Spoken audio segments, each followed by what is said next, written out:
Should marijuana be legalized? By Rochelle Charlie.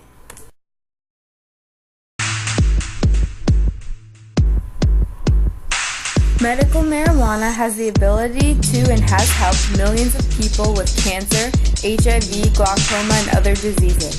Although medical marijuana is mostly helpful, it has the power to damage the brain, heart, and lungs when smoked. Medical marijuana should be legalized in all 50 states to ensure a cheaper resource for those in need. The cannabis plant has been used for medical use for thousands of years. There is a variety of ways to use it. One can consume or smoke it. Marijuana is grown so it is a natural drug. This reason alone makes marijuana very different from other illegal drugs.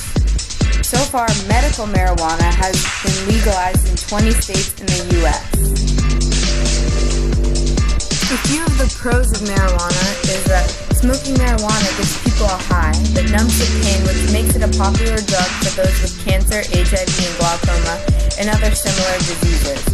It also increases patients' appetite, helping patients gain weight for when they have cancer and HIV. Although there are many good things about marijuana, there are also a few cons. Scientific research shows that there are risks, especially for teens. Marijuana affects a person's judgment and can impair his or her ability to drive. And there is not yet tools to see how high someone is at the moment. There is not a lot of research on the long-term effects. Inhaling marijuana damages the brain, heart, lungs, and the immune system.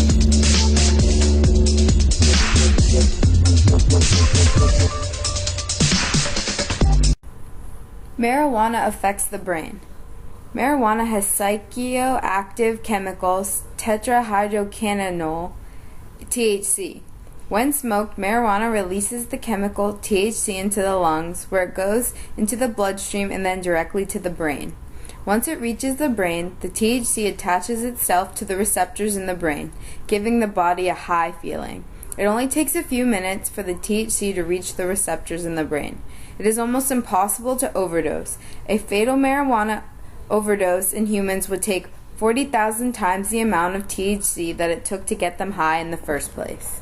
1974, the Heath-Tulin study.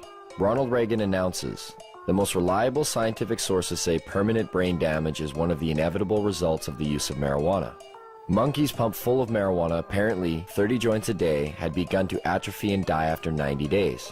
Brain damage was determined after counting the dead brain cells of both monkeys who had been subjected to the marijuana and ones who had not. This study became the foundation of the government, and other special interest groups claim that marijuana kills brain cells. Here's what they didn't tell you. After 6 years of requests, how the study was conducted was finally revealed. Instead of administering 30 joints a day for 1 year, Dr. Heath used a method of pumping 63 Colombian-strength joints through a gas mask within 5 minutes over 3 months.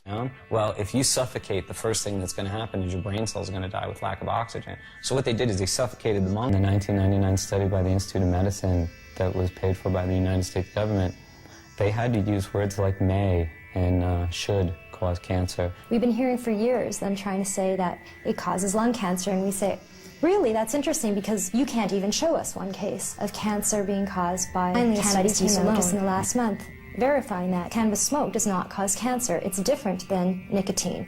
And the elements in the tobacco smoke do cause cancer, and the elements in the marijuana don't.